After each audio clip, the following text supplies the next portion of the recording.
Hello everyone, welcome back to channel the Zorav classes. My dear friends, आज हम करने वाले हैं unit three that is creating conducive learning environment. और इसमें आज हम इन टोटल 44 क्वेश्चंस करेंगे जो कि आपके LDC, HM, TGT, PGT, VP और प्रिंसिपल के एग्जाम से हूबहू सेम क्वेश्चंस मैं आपको कराने वाला हूं। देखिए, यहां पे इसकी इंपॉर्टेंस बहुत ज्यादा बढ़ गई है अब जब से हमने टीजीटी का डिटेल्ड रिव्यू जो है कंक्लूड किया है। उसमें यह देखा गया है कि same questions, not even in pedagogy या इंग्लिश में, हिंदी में, कंप्यूटर में भी सेम क्वेश्चंस जो हैं वो बिल्कुल एज इट इज जो है एलडीसी के एग्जाम से आपके उठाए जा रहे हैं। तो बेटा, जो ये सीरीज में आपको करा रहा हूं ये जरूर कंप्लीट कर लेना। आज थर्ड यूनिट है हमारी, फर्स्ट और सेकंड कर चुके हैं। नहीं देखी है तो नीचे डिस्क्रिप्शन में फर्स्ट और सेकंड का लिंक डाल दूंगा, वहां से जाके उन्हें देख लेना।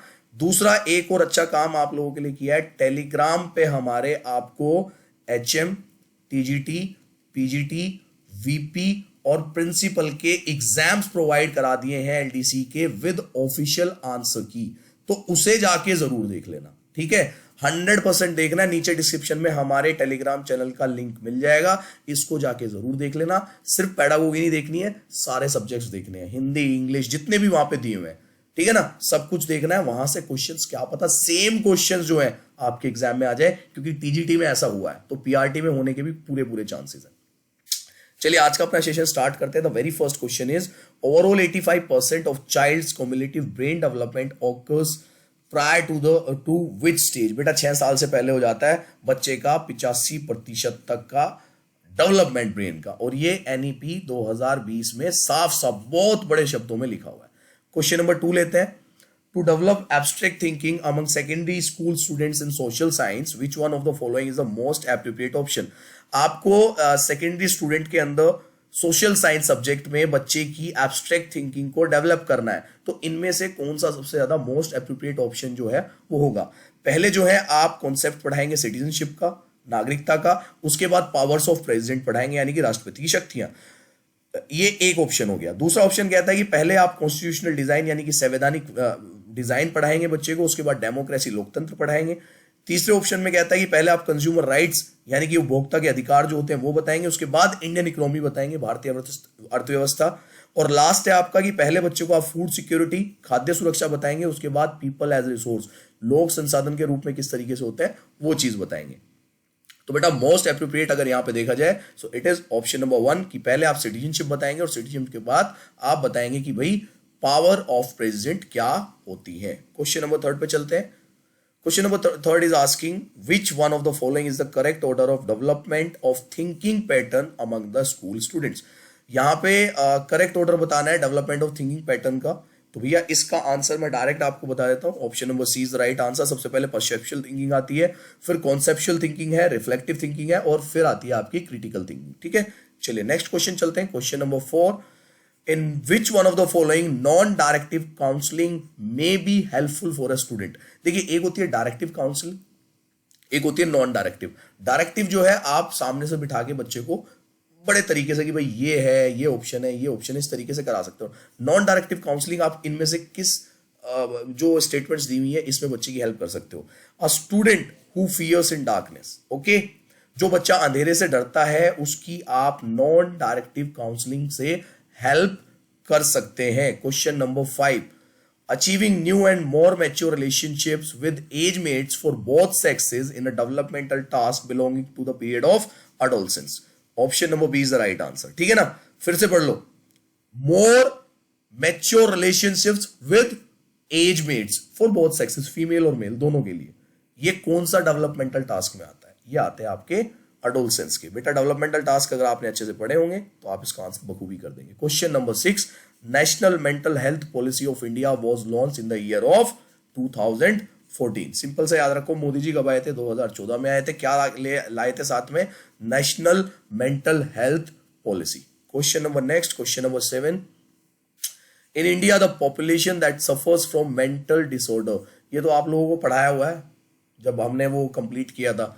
6 to 7%। Option number A is the right answer, ठीक है ना। इंडिया में कितने लोग जो है मेंटल डिसऑर्डर से सफर कर रहे हैं? 6 to 7% ऑफ द पॉपुलेशन।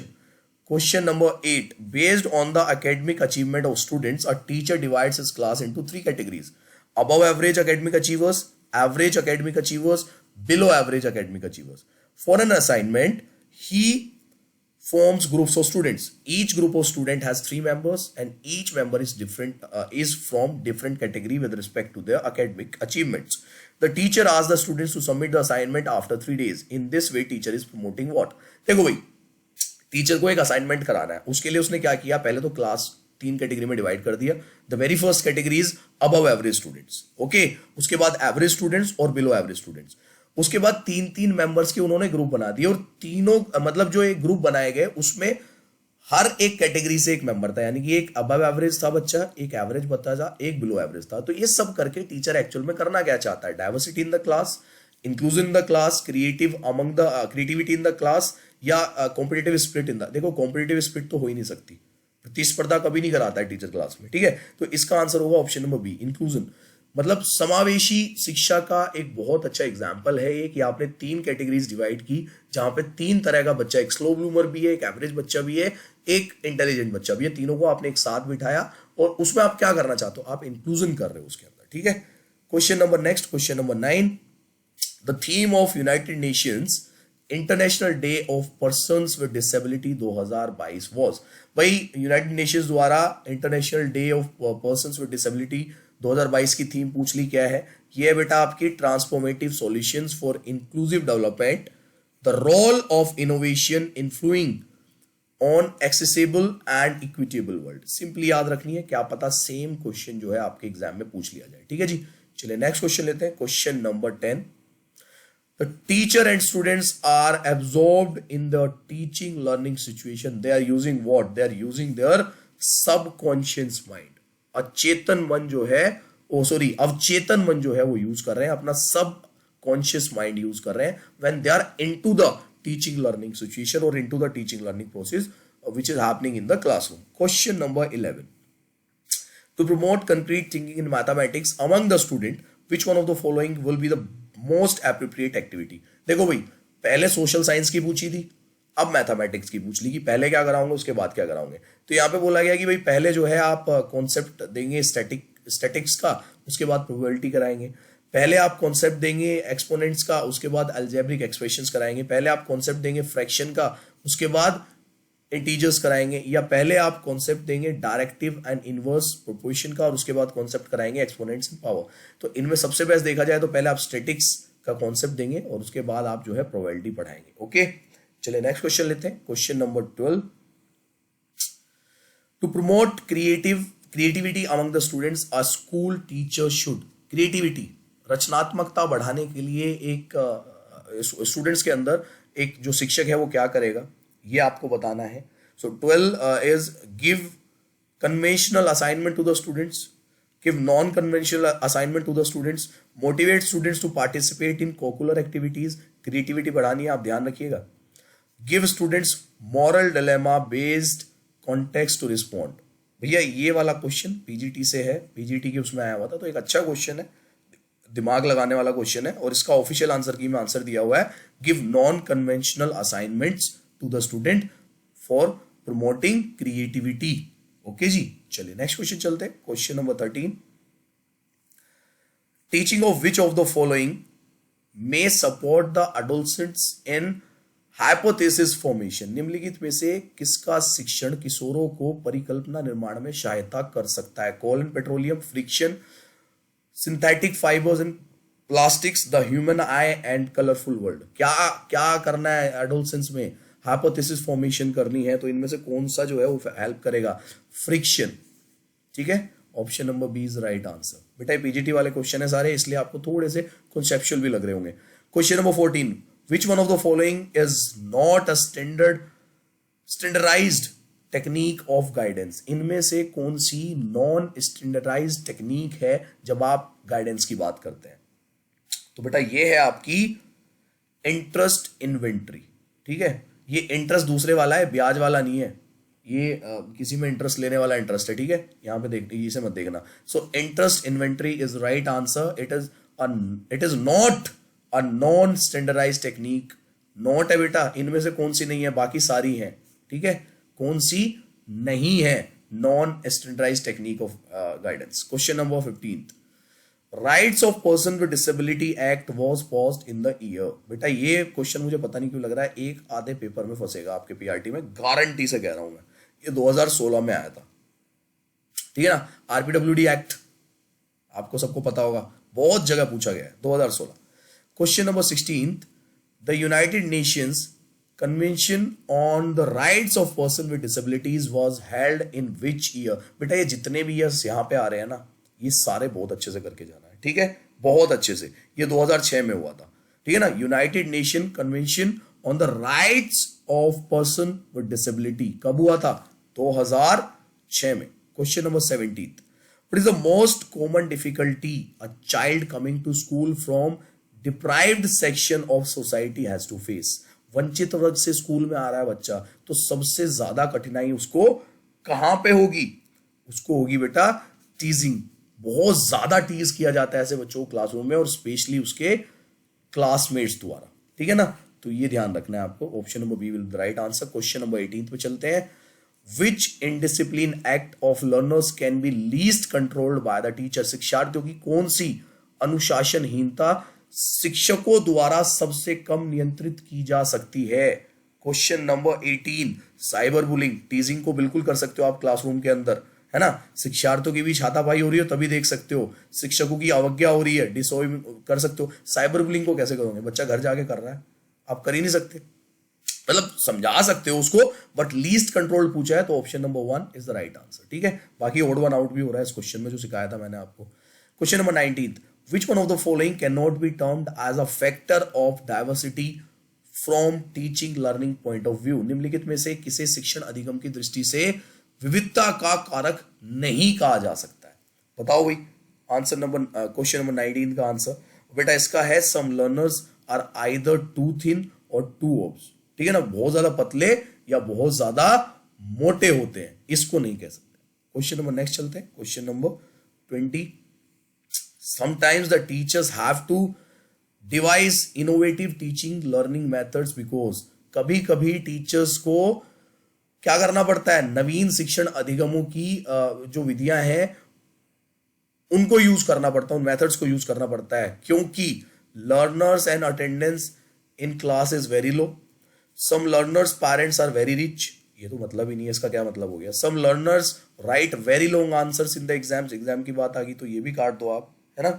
उसके बाद आता है learners come from very diverse background. Option number D is the right answer, ठीक है ना। ये भी कोई आंसर नहीं हुआ, बट स्टिल कि भाई स्टूडेंट क्यों नहीं आ रहे हैं, अटेंडेंस क्यों कम है, ड्रॉप आउट तो ज्यादा नहीं हो रहा है, इसलिए हमने ऑप्शन नंबर 1 को रखा था। बट जैसे ही ऑप्शन नंबर डी पढ़ा, option number D is the 100% right answer. Okay, चलिए नेक्स्ट क्वेश्चन लेते हैं। Question number 21, how many disabilities have been identify as per RPWD act 2016? 21 तरह की डिसेबिलिटी जो है आइडेंटिफाई की गई है as per RPWD act 2016। Question number next, question number 22, which of the following disability cannot be easily identified by a teacher in the classroom? भाई dyslexia देख सकता है, डिस्कैल्कुलिया देख सकता है, डिप्रेशन, डिसलेक्सिया, डिस्ग्राफिया भी देख सकता है, तीनों देखी जा सकती है। डिप्रेशन के लिए तो टीचर नहीं पता कर पाएगा, आइडेंटिफाई नहीं कर पाएगा इजिली कि बच्चा डिप्रेशन में है कि नहीं, तो option number C is the right answer of question number 20। Okay, so question number 23 is asking mental health is a मानसिक स्वास्थ्य क्या है? बताइए भाई, ये एक तरह का मॉडल है, कॉन्सेप्ट है, थ्योरी है कि ये एक स्टैंडर्ड है? मेंटल हेल्थ की जब आप बात करते हैं, क्वेश्चन नंबर 23, ये बेटा एक कॉन्सेप्ट है, ठीक है। आप ध्यान रखेंगे ये क्वेश्चन वीपी के एग्जाम में भी आया था और प्रिंसिपल के एग्जाम में भी आया था, ठीक है। सेम क्वेश्चन जो आया था कि what is mental health is, it is a concept. Okay, question number 24, autism spectrum disorder is a type of, इनमें से बताना है फिजिकल डिसेबिलिटी है, इंटेलेक्चुअल डिसेबिलिटी है, लर्निंग डिसेबिलिटी है, कि लोकोमोटर यानी कि जो चलने से रिलेटेड डिसेबिलिटी होती है वो है। क्वेश्चन नंबर 24, इसका आंसर करेंगे आप। ऑटिज्म स्पेक्ट्रम डिसऑर्डर ये एक इंटेलेक्चुअल डिसेबिलिटी है, ठीक है। Option number 2 is the right answer for that. Question number 25 पे चलते हैं। क्वेश्चन नंबर 25 पूछ रहा है which of the following does not lead to the development of abstract thinking among the school student? निम्नलिखित में से कौन सा स्कूल के छात्रों के बीच अमूर्त सोच के विकास की ओर नहीं जाता है, ठीक है ना, एब्स्ट्रैक्ट थिंकिंग की ओर इशारा नहीं करता है? इनमें से जो आपको फॉलोइंग स्टेटमेंट्स दी हुई हैं, फर्स्ट जो है the concept of rational and proportion, ratio and proportion, और उसके बाद जो है आप एक्सपोनेंट्स एंड पावर्स पढ़ाते हैं। पहले आप फ्रैक्शन पढ़ाते हैं, उसके बाद आप रेशनल नंबर्स का कॉन्सेप्ट देते हैं। पहले आप कॉन्सेप्ट देते हैं सिमेट्री का, और उसके बाद आप मेंसुरेशन पढ़ाते हैं। पहले आप फ्रैक्शन का कॉन्सेप्ट देते हैं, और उसके बाद आप डेसिमल का कॉन्सेप्ट जो है बच्चे को पढ़ाते हैं। तो इनमें से कौन सा लीड नहीं करता है एब्स्ट्रैक्ट थिंकिंग को जब आप स्कूल स्टूडेंट्स की बात करते हैं? क्वेश्चन नंबर 25 ये है बेटा 3, सिमेट्री के बाद मेंसुरेशन, कोई लिंक ही नहीं बनता है। इसको आप भी देख सकते हैं, बाकी सबके लिंकेज है। क्वेश्चन नंबर नेक्स्ट पे चलते हैं। Question number 26, there is a dire need to promote diversity in the educational institute because of शिक्षण संस्थानों में डैश के कारण विविधता को बढ़ावा देने की सख्त आवश्यकता है। क्यों है भाई? ग्लोबलाइजेशन ऑफ द एजुकेशन की वजह से, मैकेनाइजेशन ऑफ द एजुकेशन की वजह से, कंप्यूटराइजेशन ऑफ द एजुकेशन की वजह से, डिजिटलाइजेशन ऑफ द एजुकेशन की वजह से। क्वेश्चन नंबर 26 का आंसर, ये वाला क्वेश्चन भी वीपी और प्रिंसिपल के पेपर में सेम था, ठीक है ना? जल्दी बताइए 26 का आंसर क्या होगा? Due to the globalization of education. Okay, जो वैश्वीकरण हो रहा है विश्व भर में शिक्षा का, उसकी वजह से। Question number 27, Rajesh, a 12-year boy, is not enrolled in a school due to some circumstances. He has requisite computational skills and intends to enroll in a school to learn. Rajesh एक 12 साल का लड़का है, कुछ परिस्थितियों के कारण school में नामांकित नहीं हो पाया, नहीं है, उसके पास आवश्यक कंप्यूटेशनल कौशल है, जो कि कॉम्पिटेंसीज है उसके पास उन स्किल्स की, और वह सीखने के लिए एक स्कूल में दाखिला लेना चाहता है। राजेश के पास डैश है, attitude for learning, ability to learn, aptitude for learning या interest for learning. Very good question, बहुत अच्छा क्वेश्चन है, ठीक है। सो बेटा हमेशा आप एप्टीट्यूड, योग्यता की बात करेंगे, आप ध्यान रखेंगे। Option number C is the right answer इस क्वेश्चन की। क्वेश्चन नंबर 28, राजेश फिर से आ गया। Rajesh puts him down all the time. He is often negative and has no confidence in his ability to successfully complete the given task. Rajesh is demonstrating what? अब उसका उल्टा हो गया। राजेश हर समय खुद को नीचे रखता है, वह अक्सर नकारात्मक होता है और उसे दिए गए कार्यों को सफलतापूर्वक पूरा करने की अपनी क्षमता पर भरोसा नहीं करता। अब राजेश क्या प्रदर्शन कर रहा है? क्लिनिकल डिप्रेशन, इंट्रोवर्जन यानी कि इंट्रोवर्ट है बहुत ज्यादा, पुअर टाइम मैनेजमेंट स्किल्स, या low self esteem. Question number 28, he is feeling low self esteem.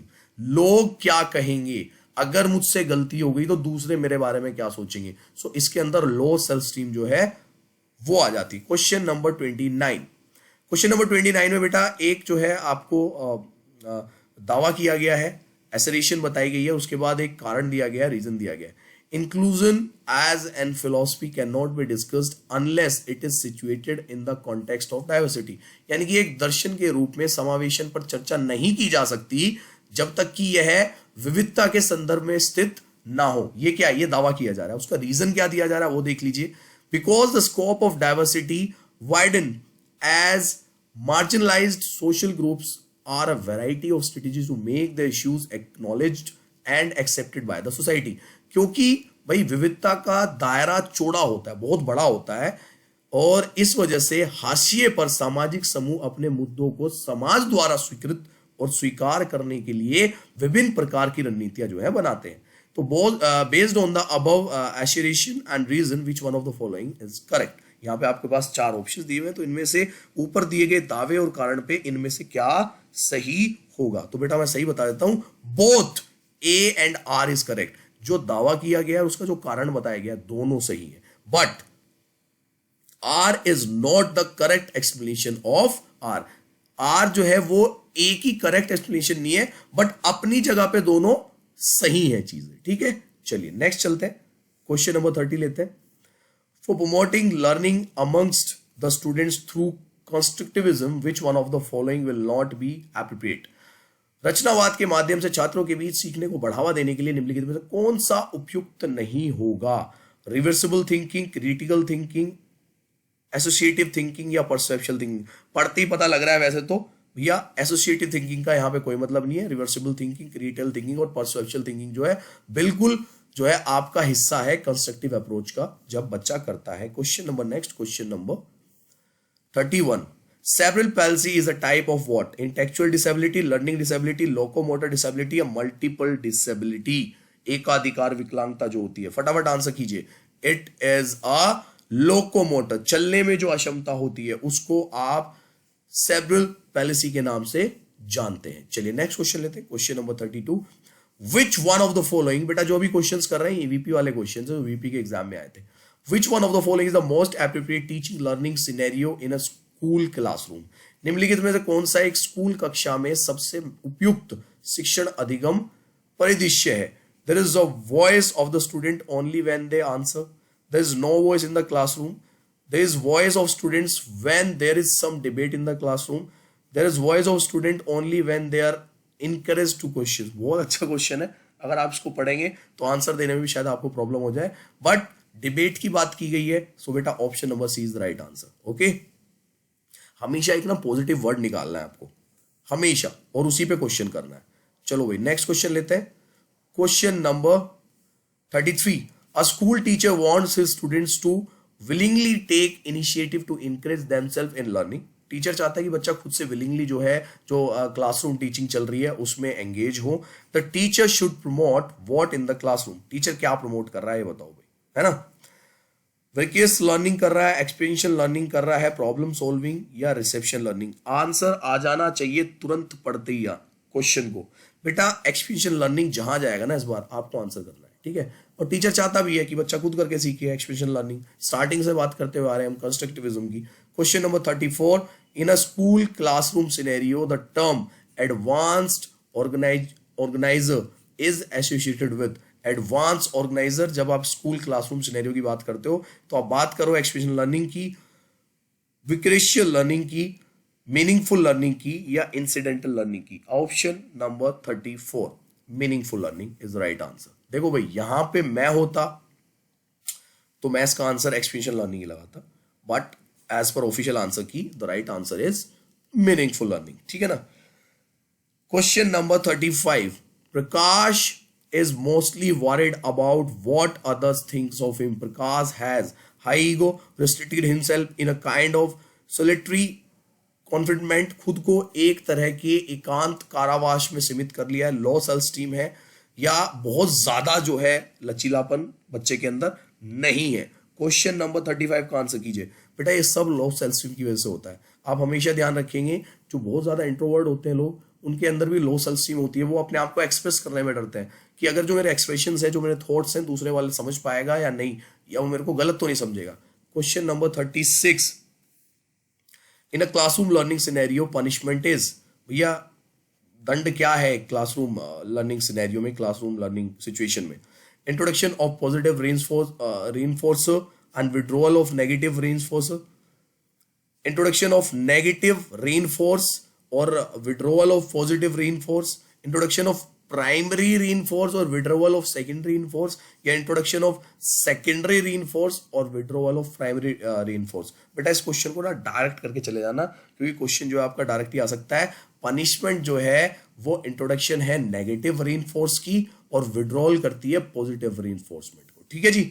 चलिए नेक्स्ट चलते हैं, question number 37, all of the following are the traits of mentally healthy person except? इनमें से सभी ट्रेट्स हैं mentally healthy person के, except, ये आपको बताना है। ऑप्शन नंबर 37 इसका आंसर होगा बेटा आपका आर्टिस्टिक एबिलिटी, जो है कलात्मक क्षमता जो है वो नहीं होती है जब आप एक मेंटली हेल्दी पर्सन की बात करते हैं। चलिए नेक्स्ट क्वेश्चन लेते हैं, question number 38, developing community as a learning resource for the student is motivated by the believe that? छात्रों के लिए एक सीखने के साधन के रूप में समुदाय का विकास इस विश्वास से प्रेरित है कि? यह आपको बताना है ऑप्शन नंबर 38 में, कि school are located in a community, community helps in shaping the academic career of the students, या community has an intrinsic educational asset, समुदाय के पास एक आंतरिक शैक्षिक संपत्ति है, community is a dynamic entity.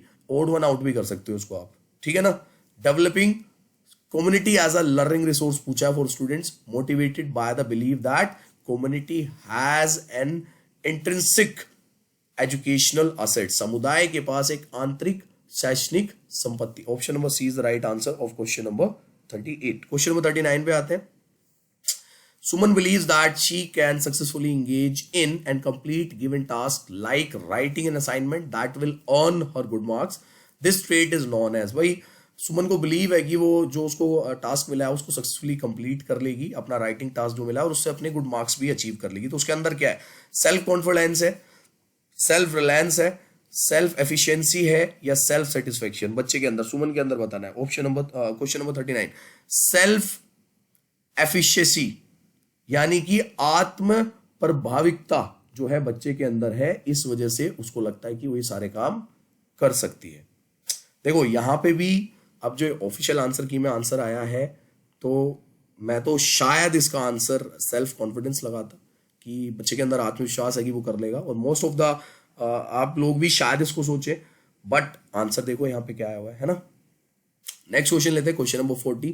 तो एक दो क्वेश्चन तो आपके हमेशा पेडागोजी में ऐसे रहेंगे कि दो दो ऑप्शंस में आप फंसोगे और वहां पे आपको ऑप्शन का अंदाजा लगाना, मतलब राइट आंसर जो है, जो कि एजुकेटर ने बनाया है, उसमें हम नहीं जा सकते।